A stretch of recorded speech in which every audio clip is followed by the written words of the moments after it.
అందరికీ నమస్కారం. 2026 SSC public పరీక్షల నిర్వహణ అనేది చాలా పెద్ద బాధ్యత. సో, ఈ పరీక్షల్ని విజయవంతంగా ఎలా నిర్వహించాలి, ముఖ్యంగా చీఫ్ సూపరింటెండెంట్లు, డిపార్ట్మెంటల్ ఆఫీసర్ల విధులేంటి అనే విషయాలను స్టెప్ బై స్టెప్ తెలుసుకుందాం. సో, మనమీరోజు ఏం మాట్లాడుకోబోతున్నామంటే, ఫస్ట్ పరీక్షలకు సంబంధించిన ముఖ్యమైన సమాచారం, తర్వాత పరీక్షకు ముందు చేయాల్సిన ఏర్పాట్లు, ఆ తర్వాత పరీక్షల నిర్వహణలో కీలకమైన విధులు, నెక్స్ట్ పరీక్షలు అయిపోయాక ఏం చెయ్యాలి, చివరిగా ఫైనల్ రిపోర్టింగ్ ముగింపు.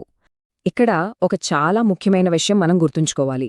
అదేంటంటే, చీఫ్ సూపరింటెండెంట్ అంటే సిఎస్, ఇంకా డిపార్ట్మెంటల్ ఆఫీసర్ అంటే డిఓ, వీళ్ళిద్దరిది ఉమ్మడి బాధ్యత. అంటే ఒకరికి ఎక్కువ, ఇంకొకరికి తక్కువ కాదు. అపాయింట్మెంట్ ఆర్డర్స్ తీసుకున్న దగ్గర్నుంచి మొత్తం మెటీరియల్స్ పంపించేంతవరకు పరీక్షలు సజావుగా, నిజాయితీగా జరగడానికి ఇద్దరూ సమానంగా పూర్తి బాధ్యత వహించాలి. రైట్.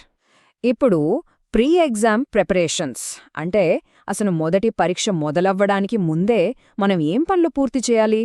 సక్సెస్ఫుల్గా ఎగ్జామ్స్ జరగాలంటే ఈ ఏర్పాట్లు చాలా కీలకం. ఇచ్చిన ఇన్స్ట్రక్షన్స్ అన్నింటినీ పూర్తిగా చదవడం, క్వశ్చన్ పేపర్లని స్ట్రాంగ్ రూమ్లో భద్రంగా ఉంచడం, నామినల్ రోల్స్ ప్రకారం స్టూడెంట్స్ సీటింగ్ అరేంజ్ చేయడం, ఇన్విజిలేటర్లు టైంకి రావాలని వాళ్ల డ్యూటీస్ ఏంటో క్లియర్గా చెప్పడం, ఈ పనులన్నీ ఒకదాంతో ఒకటి లింక్ అయి ఉంటాయన్నమాట.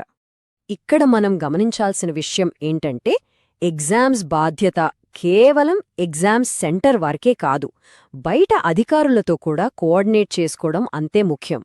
లోకల్ ఎంఆర్ఓ, ఎస్హెచ్ఓ, ఇంకా ప్రైమరీ హెల్త్ సెంటర్ అధికారులకి ఎగ్జామ్ షెడ్యూల్ గురించి ముందే చెప్పాలి.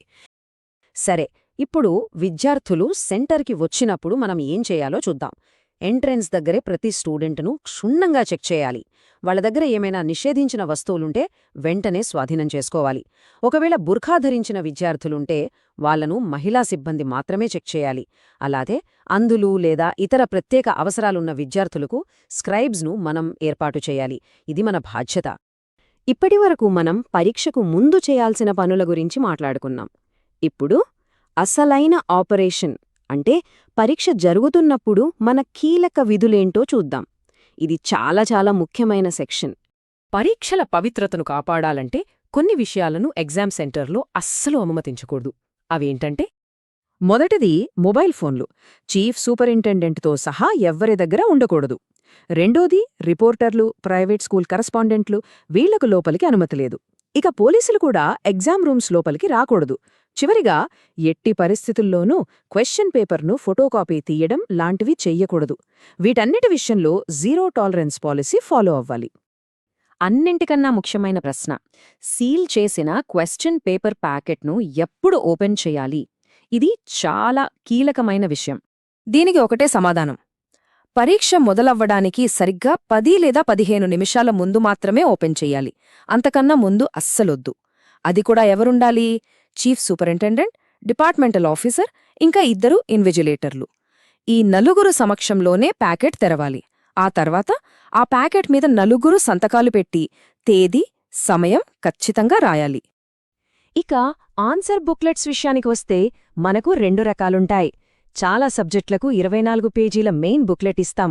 కానీ ఫిజికల్ సైన్స్, బయాలజీ, సంస్కృతం, వొకేషనల్ థియరీ పేపర్లకు మాత్రం 12 పేజీల మెయిన్ బుక్లెట్ ఇవ్వాలి. ఒకవేళ స్టూడెంట్ మెయిన్ బుక్లెట్ మొత్తం నింపేస్తే అప్పుడు మాత్రమే 12 పేజీల ఎడిషనల్ బుక్లెట్ ఇవ్వాలి. ఈ విషయం గుర్తుంచుకోండి. పరీక్ష రోజున టైమింగ్స్ అనేవి చాలా చాలా ముఖ్యం. ఉదయం 8:50 కల్లా విద్యార్థులు సెంటర్లో ఉండాలి. 9 గంటలకు వాళ్ల సీట్లలో కూర్చోవాలి. 9:30 కల్లా ఓఎంఆర్ షీట్ ఫిల్ చేయడం, ఫోటో అటెండెన్స్ లాంటి పనులన్నీ అయిపోవాలి. ఎగ్జామ్ స్టార్ట్ అయిపోతుంది. ఉదయం 10 గంటల తర్వాత ఏ స్టూడెంట్ని లోపలికి అనుమతించకూడదు. ఈ షెడ్యూల్ను ఖచ్చితంగా పాటించాలి. సరే, పరీక్ష అయిపోయింది. ఇప్పుడు నెక్స్ట్ ఏంటి? జవాబు పత్రాలను జాగ్రత్తగా భద్రపరచడం. ఈ పోస్ట్ ఎగ్జామ్ ప్రాసెస్ అనేది చాలా డెలికేట్. ప్రతి స్టెప్ను జాగ్రత్తగా ఫాలో అవ్వాలి. ఓకే, బండ్లింగ్ ఎలా చేయాలో చూద్దాం. ఫస్ట్, ఆన్సర్ స్క్రిప్ట్స్ను హాల్ టికెట్ నంబర్ల సీరియల్ ఆర్డర్లో పెట్టాలి. ఆ తర్వాత 20 స్క్రిప్ట్స్ చొప్పున బండిల్స్ కట్టాలి.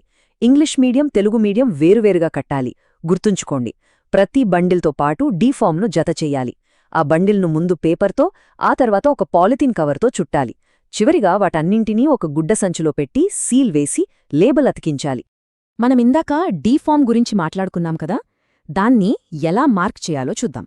ఒకవేళ ఎవరైనా విద్యార్థి యాబ్సెంట్ అయితే వాళ్ళ హాల్ టికెట్ నంబర్ను రెడ్ ఇంక్తో రౌండప్ చేసి పక్కన ఏబీ అని రాయాలి. ఒకవేళ మాల్ ప్రాక్టీస్ కేస్ అయితే ఆ నంబర్ను రౌండప్ చేసి ఎంపీ అని రాయాలి. ఇది చాలా క్లియర్గా ఉండాలి. ఇక ప్యాక్ చేసిన ఈ బండిల్స్ను ఏం చేయాలి? వాటిని అదే రోజు అస్సలు ఆలస్యం చెయ్యకుండా స్పీడ్ పోస్ట్ ద్వారా వాళ్లు చెప్పిన స్పాట్ వాల్యుయేషన్ సెంటర్కు పంపించేయాలి. ఈ విషయంలో ఎలాంటి ఆలస్యం జరగకూడదు. మనమిప్పుడు ఫైనల్ స్టేజ్కొచ్చేశాం, అదే తుది నివేదిక. మన మిషన్ను పూర్తి చేయడానికి అవసరమైన డాక్యుమెంట్స్ అన్నింటినీ జాగ్రత్తగా ఒకచోట చేర్చి డైరెక్టర్ ఆఫ్ గవర్నమెంట్ ఎగ్జామినేషన్స్ ఆఫీస్కి పంపాలి.